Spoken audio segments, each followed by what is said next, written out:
Hello everyone, welcome to my YouTube channel NK Physics 06. In the previous video we are discussed about the semiconductor electronics. ಅದರಲ್ಲಿ part D ಅಲ್ಲಿ ಬರುವಂಥ ಕ್ವಶನ್ಗಳನ್ನ split ಕ್ವಶನ್ಗಳನ್ನ discussion ಮಾಡಿದ್ವಿ. ಈ ಒಂದು ವಿಡಿಯೋದಲ್ಲಿ ನಾನು ತಗೊಂಡಿರುವಂಥ ಕಾನ್ಸೆಪ್ಟ್ ಬಂದು ಚಾಪ್ಟರ್ ನೇಮ್ ಬಂದು electric charges and fields. Overall 2026 board ಎಕ್ಸಾಮಲ್ಲಿ ಬರುವಂಥದ್ದು ಈ ಒಂದು ಚಾಪ್ಟರಿಂದ 11 ಮಾರ್ಕ್ಸ್ಗೆ ಬರುತ್ತೆ. ಒಂದು MCQ, 2 ಮಾರ್ಕ್ಸ್ಗೆ ಒಂದು ಕ್ವಶನ್, 3 ಮಾರ್ಕ್ಸ್ಗೆ ಒಂದು ಕ್ವಶನ್, 5 ಮಾರ್ಕ್ಸ್ಗೆ ಒಂದು ಕ್ವಶನ್. 5 ಮಾರ್ಕ್ಸ್ ಕ್ವಶನಲ್ಲಿ ಡಿಸ್ಕ್ರಿಪ್ಷನ್ ಕೇಳ್ಬೋದು, ಅದರ್ವೈಸ್ ನ್ಯೂಮೆರಿಕಲ್ ಕೇಳ್ಬೋದು. ಎರಡರಲ್ಲಿ ಯಾವ್ದಾದ್ರು ಒಂದು ಮಾತ್ರ ಕೇಳ್ತಾ ಇರ್ತೇನೆ, ಬಟ್ ನಾನು ಅದನ್ನು ನೆಕ್ಸ್ಟ್ ವೀಡಿಯೋದಲ್ಲಿ ಹೇಳ್ತೀನಿ. ಬಟ್ ಈ ಒಂದು ಚಾಪ್ಟರಲ್ಲಿ 2 ಮಾರ್ಕ್ಸ್ಗೆ ಒಂದು ಕ್ವಶನ್ ಕನ್ಫರ್ಮು, 3 ಮಾರ್ಕ್ಸ್ಗೆ ಒಂದು ಕ್ವಶನ್. ಓವರಾಲ್ 5 ಮಾರ್ಕ್ಸನ್ನು ನೀವು ಆರಾಮಾಗಿ ಸೆಕ್ಯೂರ್ ಮಾಡ್ಕೋಬೋದು. 9 ಕ್ವಶನ್ ನೀಟಾಗಿ ಓದ್ಕೊಂಡ್ರೆ 5 ಮಾರ್ಕ್ಸ್ ಆರಾಮಾಗಿ ನೀವು ಪಾರ್ಟ್ ಬಿ ಯಲ್ಲೊಂದು, ಪಾರ್ಟ್ ಸಿ ಯಲ್ಲೊಂದು ಒಂದು ಕ್ವಶನನ್ನು ಆರಾಮಾಗಿ ನೀವು ತಗೋಬೋದು. ಓಕೆ, ಫಸ್ಟ್ ಒಂದು ಕ್ವಶನ್ ಬಂದು ಈ ಒಂದು ಚಾಪ್ಟರ್ ಇರೋದೇ ಎರಡೇ ಅಲ್ಲ.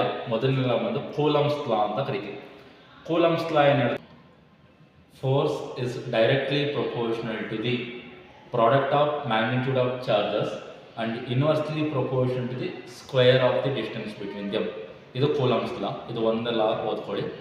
ಸೆಕೆಂಡ್ ಲಾ ಬಂದು ಗೌಸ್ ಲಾ. ಗೌಸ್ ಲಾ ಏನು ಹೇಳುತ್ತಪ್ಪ ಅಂದರೆ the total electric flux is equal to the 1/epsilon naught times of net charge enclosed by the closed surface ಅಂತ ಕರಿತೀವಿ. ಅದು ಗೌಸ್ ಲಾ. ಇವೆರಡು ಲಾದಲ್ಲಿ ಒಂದು ಲಾ ಕೇಳ್ತಾನೆ ಇರ್ತಾನೆ. ಅದರಲ್ಲೂ ಎಸ್ಪೆಷಲಿ ಕೂಲಮ್ಸ್ ಲಾ ಪದೇ ಪದೇ ಕೇಳ್ತಾ ಇದ್ದಾನೆ. ಕೂಲಮ್ಸ್ ಲಾ ಬರೀಬೇಕು, ಸ್ಟೇಟ್ಮೆಂಟ್ ಬರೀಬೇಕು, ಆ ಟರ್ಮ್ಸ್ಗಳನ್ನ ಎಕ್ಸ್ಪ್ಲೇನ್ ಮಾಡಬೇಕು, ಒಂದು ಚೋಟ ಡಯಾಗ್ರಾಮ್ ಹಾಕಿ ವೆಕ್ಟರ್ ಫಾರ್ಮ್ ಕೂಡ ಕೇಳ್ತಾ ಇರ್ತಾನೆ. ಆ ವೆಕ್ಟರ್ ಫಾರ್ಮ್ ಕೂಡ ಕಲ್ತ್ಕೊಳ್ಳಿ. ಓವರಾಲ್ 3 ಮಾರ್ಕ್ಸಿಗೆ ಕೇಳಿದ್ರೆ state and explain Coulomb's law and also write the vector form, ಇದಿಷ್ಟು ಮಾತ್ರ ಕೇಳ್ತಾ ಇರ್ತಾನೆ. ಗೌಸ್ ಲಾ, ಈ ಗೌಸ್ ಲಾ ಕೇಳಿದ್ರೆ 2 ಮಾರ್ಕ್ಸಿಗೆ ಕೇಳ್ತಾನೆ. Okay, next question properties. ಪ್ರಾಪರ್ಟೀಸಲ್ಲಿ ಇರೋದೇ ಎರಡೇ ಕ್ವಶನ್ ಈ ಒಂದು ಚಾಪ್ಟರ್ಲಿ. ಒಂದು ಇಲೆಕ್ಟ್ರಿಕ್ ಚಾರ್ಜಸ್, ಇನ್ನೊಂದು electric field lines. Electric charges basic ಪ್ರಾಪರ್ಟೀಸ್ನ ಕೇಳ್ತಾ ಇರ್ತೀನಿ. ಅವ್ನು ಬೇಸಿಕ್ ಆರು ಕೇಳಿ, ಅದರ್ವೈಸ್ ಮೆನ್ಷನ್ ಎನಿ 3 ಪ್ರಾಪರ್ಟೀಸ್ ಅಂತ ನಾನು ಕೇಳಿ ನೀವು 3 ವರ್ಡನ್ನು ನೆನಪಿಟ್ಕೊಡಿ. Conserved, ಕ್ವಾಂಟೈಸ್ಡ್, additive. ಇವು 3 ವರ್ಡ್ ಬರೆದಿದ್ದಾರೆ, 3 ಮಾರ್ಕ್ಸ್ ಸಿಗುತ್ತೆ. Charges conserved, charges quantized, charges additive. Properties of electric field lines 3 ನೀಟಾಗಿ ನೆನಪಿಟ್ಕೊಡಿ. They do not form closed loops, they never intersect each other. Then ಕಂಡಕ್ಟರ್ಸಲ್ಲಿ ಇದು ಪಾಸ್ ಆಗೋದಿಲ್ಲ, do not pass the conductors. 3 ಬರೆದ್ರೆ 3 marks ಸಿಗುತ್ತೆ. ತುಂಬ important. ಇವೆರಡರಲ್ಲಿ ಒಂದು repeated ಆಗ್ತಾನೆ ಇರ್ತದೆ, ನೆನಪಿಟ್ಕೊಳ್ಳಿ. ಇಲೆಕ್ಟ್ರಿಕ್ ಫೀಲ್ಡ್ ಲೈನ್ಸ್ ಸ್ಕೆಚಸ್ ಕೂಡ ಕೇಳ್ತಾ ಇರ್ತಾನೆ. ಪಾಯಿಂಟ್ ಪಾಸಿಟಿವ್ ಚಾರ್ಜ್ಗೆ ಏನು, ಪಾಸಿಟಿವ್ ಚಾರ್ಜ್ ಆದರೆ from the point to infinity direction ಯಾರೋ ಮಾರ್ಕ್ನ ಔಟ್ ಸೈಡ್ ತೋರಿಸ್ಬೇಕು. ನೆಗೆಟಿವ್ ಆದರೆ ಇನ್ವರ್ಡ್ ಡೈರೆಕ್ಷನ್ ತೋರಿಸ್ಬೇಕು. ಡೈಪೋಲ್ ಅಂತ ಇದೆ. ಡೈಪೋಲ್ ಅಂದರೆ ಒಂದು ಪಾಸಿಟಿವ್ ಮತ್ತು ಒಂದು ನೆಗೆಟಿವ್ ಚಾರ್ಜ್. ಅದರಲ್ಲಿ ಒಂದು ಕ್ಲೋಸ್ಡ್ ಲೂಪ್ಸ್ನ ಒಂಥರ ಫಾರ್ಮೇಷನ್ ಬರೆದ್ಬಿಟ್ಟು ಪಾಸಿಟಿವ್ಗೆ ಔಟ್ವರ್ಡ್ ಡೈರೆಕ್ಷನ್, ನೆಗೆಟಿವ್ಗೆ ಇನ್ವರ್ಡ್ ಡೈರೆಕ್ಷನ್ ತೋರಿಸಿದ್ರೆ ಸಾಕು. ಇದೇ 3 ಕ್ವಶನ್ ಮತ್ತೆ ರಿಪೀಟ್ ಆಗ್ತಾ ಇರ್ತದೆ, ನೋಡ್ಕೊಡಿ. Then methods of charging a body. ಇದನ್ನು 2 ಮಾರ್ಕ್ಸ್ಗೆ ಕೇಳ್ತಾ ಇರ್ತಾನೆ. ಯಾವ್ಯಾವ ಮೆಥಡಿಂದ ಒಂದು ಬಾಡಿನ ಚಾರ್ಜ್ ಮಾಡ್ಬೋದು, ಒಂದು ಕೋಡ್ ವರ್ಡ್ ಹೇಳ್ಕೊಡ್ತೀನಿ ನಿಮಗೆ. FCI: friction, conduction, induction. Friction, conduction, induction. Okay, next question ಬಂದು types of continuous charge distribution. Continuous charge distribution ಅಲ್ಲಿ 3 ಥರದ ಟೈಪ್ ಬರ್ತದೆ. First one linear, second one is surface, third one is volume charge density ಅಂತ. Linear it's a charge per unit length, surface ಗಾದ್ರೆ charge per unit area, volume ಗಾದ್ರೆ charge per unit volume of the conductor ಅಂತ ಹೇಳ್ಬೋದು. Assignment ತುಂಬ simple. ಚಾರ್ಜ್ಗೆ assignment ಬಂದು coulomb, coulomb per metre, coulomb per metre square, coulomb per metre cube. ಇದನ್ನು ಮ್ಯಾಥ್ಯೂ ಫಾಲೋಯಿಂಗಲ್ಲೂ ಕೂಡ ಕೇಳ್ತಾ ಇರ್ಬೋದು MCQ ಅಲ್ಲಿ. ಇವು 3 ವರ್ಡನ್ನು ನೆನಪಿಟ್ಕೊಳ್ಳಿ. ಇದಿಷ್ಟಾದರೆ ಮುಗಿದೋಯ್ತು. ನೆಕ್ಸ್ಟ್ ಬಂದು torque acting on a dipole. ಇದಕ್ಕೆ ಸಿಂಪಲ್ ಡೆರಿವೇಶನ್ ಇದೆ. ಇದನ್ನ 3 ಮಾರ್ಕ್ಸಿಗೆ ಕೇಳ್ತಾ ಇರ್ತಾನೆ. 3 ಮಾರ್ಕ್ಸಿಗೆ ಕೇಳಿಲ್ಲ ಅಂದರೆ 2 ಮಾರ್ಕ್ಸ್ಗೆ write the expression for torque acting on a dipole ಅಂತ ಕೇಳ್ತಾ ಇರ್ತಾನೆ. Dipole in the electric field. Electric ಫೀಲ್ಡಲ್ಲಿ ಬೇರೆ ಇದೆ, ಮ್ಯಾಗ್ನೆಟಿಕ್ ಫೀಲ್ಡಲ್ಲಿ ಬೇರೆ ಇದೆ, ಕನ್ಫ್ಯೂಷನ್ ಆಗಬಾರ್ದು. ಈಗ ನಾನು ಮಾತಾಡ್ತಾ ಇರೋದು ಎಲೆಕ್ಟ್ರಿಕ್ ಫೀಲ್ಡಲ್ಲಿ. ದಟ್ಸ್ ವೈ ಟಾರ್ಕ್ನ ಟೌ ಇಂದ ಇಂಡಿಕೇಟ್ ಮಾಡ್ತೀವಿ. Tau equal PE sin theta. Sine theta ಎಲ್ಲೆಲ್ಲಿ ಬರ್ತದೋ ಅಲ್ಲಿ ನೀವು ನೆಕ್ಸ್ಟ್ ಸ್ಟೆಪ್ ಇನ್ನೊಂದು ಹೋಗ್ಬೇಕಾಗುತ್ತೆ, ಮ್ಯಾಕ್ಸಿಮಮ್ ಮತ್ತು ಮಿನಿಮಮ್ ಕಂಡೀಷನ್. ಮ್ಯಾಕ್ಸಿಮಮ್ ಕಂಡೀಷನ್ ಯಾವಾಗ sir? When theta equal 90 degree, what is sin 90? sin 90 is 1.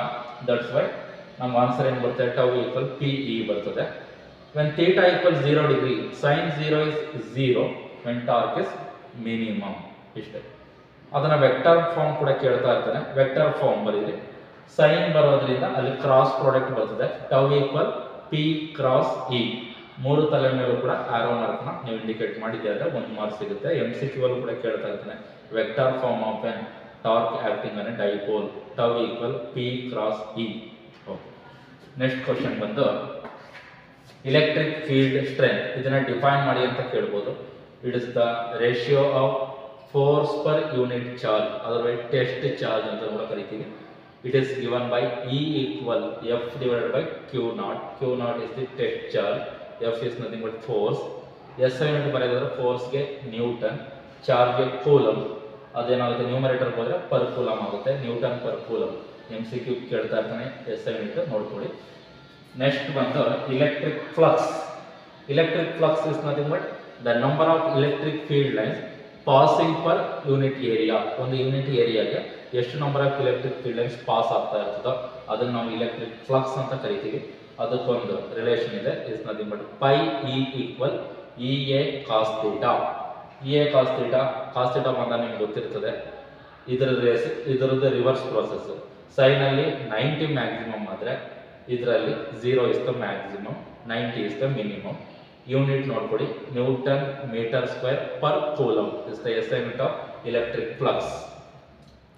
Okay. Next concept ಬಂದು ಇಲೆಕ್ಟ್ರಿಕ್ ಡೈಪೋಲ್. ಡೈ ಅಂದ್ರೆ ಆಲ್ರೆಡಿ ಅಲ್ಲೇ ಇದೆ, ನೇಮ್ ಅಲ್ಲಿ ಹೇಳಿದ್ರೆ 2. It's a pair of equal and opposite charges separated by small distance. ಅದನ್ನು ನಾವು electric dipole ಅಂತ ಕರಿತೀವಿ. ಅದಕ್ಕೊಂದಷ್ಟು ಎಕ್ಸಾಂಪಲ್ ಕೊಡೋದಾದ್ರೆ ಮಾಲಿಕ್ಯೂಲ್ಸ್ ಆಫ್ ವಾಟರ್ HCl ಮತ್ತು carbon monoxide is nothing but CO. Some other examples ನೀವು ಹೇಳ್ಬೋದು. ಒಂದು ಎರಡನ್ನ ನೆನಪು ಇಟ್ಕೊಳ್ಳಿ. What is electric dipole, give one example ಅಂತ ಕೇಳ್ತಾ ಇರ್ತಾನೆ.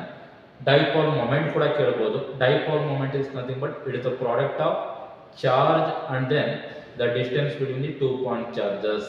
ಅದರಲ್ಲಿ ಡೈಪೋಲ್ ಅಂತ ಹೇಳ್ಬೋದು. P equal Q into 2A formula ಇದೆ. ಆಮೇಲೆ ಲಾಸ್ಟ್ ಕಾನ್ಸೆಪ್ಟ್, ಇದನ್ನ MCQ ಗಾರು ಕೇಳ್ಬೋದು. ಅದರಲ್ಲಿ 2 ಮಾರ್ಕ್ಸ್ಗೆ write the expressions for electric field by using an Gauss's law ಅಂತ ಕೇಳ್ತಾ ಇರ್ತಾರೆ.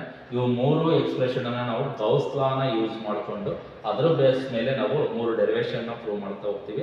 ಬಟ್ ಡೆರಿವೇಶನ್ 5 ಮಾರ್ಕ್ಸ್ ಓದೋದೇನು ಬೇಕಾಗಿಲ್ಲ ಈ ಒಂದು ಚಾಪ್ಟರ್ ಅಲ್ಲಿ.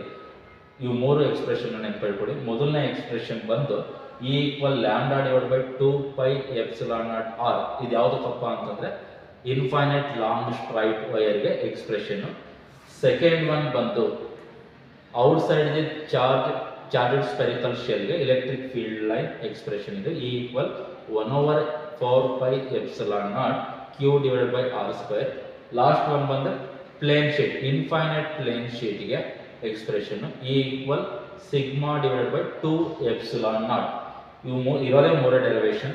ಇವು 3 ಡೆರಿವೇಶನ್ ಕಲಿಯೋದು ಬೇಡ, ಫೈನಲ್ ಎಕ್ಸ್ಪ್ರೆಷನ್ಗಳನ್ನ ತಿಳ್ಕೊಂಡಿರಿ. 2 ಮಾರ್ಕ್ಸ್ ಕಾರು ಕೇಳ್ಬೋದು. ಅದರ್ವೈಸ್ MCQ ಅಲ್ಲಿ ಆಪ್ಷನ್ಗಳನ್ನ ಕೇಳ್ತಾ ಇರ್ತೇನೆ. ನೀವು ಓದ್ಕೊಂಡಿದ್ದೆ ಆದರೆ ಇಷ್ಟು ಕ್ವಶನ್ಸ್ 9 ಕ್ವಶನ್ಸ್ ಅಲ್ಲಿ ಮಿನಿಮಮ್ ನಿಮಗೆ 2 ಕ್ವಶನ್ಸ್ ಬಂದೇ ಬರುತ್ತೆ. 2 ಕ್ವಶನ್ ಅಲ್ಲಿ ನೀವು 2 ಮಾರ್ಕ್ಸ್ ಒಂದು ಕ್ವಶನ್, 3 ಮಾರ್ಕ್ಸ್ ಒಂದು ಕ್ವಶನ್ ಬರೆದಿದ್ದಾರೆ. 5 marks guarantee confirm. Part B ಅಲ್ಲೊಂದು, ಪಾರ್ಟ್ C ಅಲ್ಲೊಂದು. In the next video we are discussed about the another one next chapter, electrostatic potential and capacitance. Just ಓದ್ಕೊಳ್ಳಿ. Okay, thank you everyone. Follow and subscribe my YouTube channel NK Physics 06. For more videos please do some comments. Okay, thank you one and all.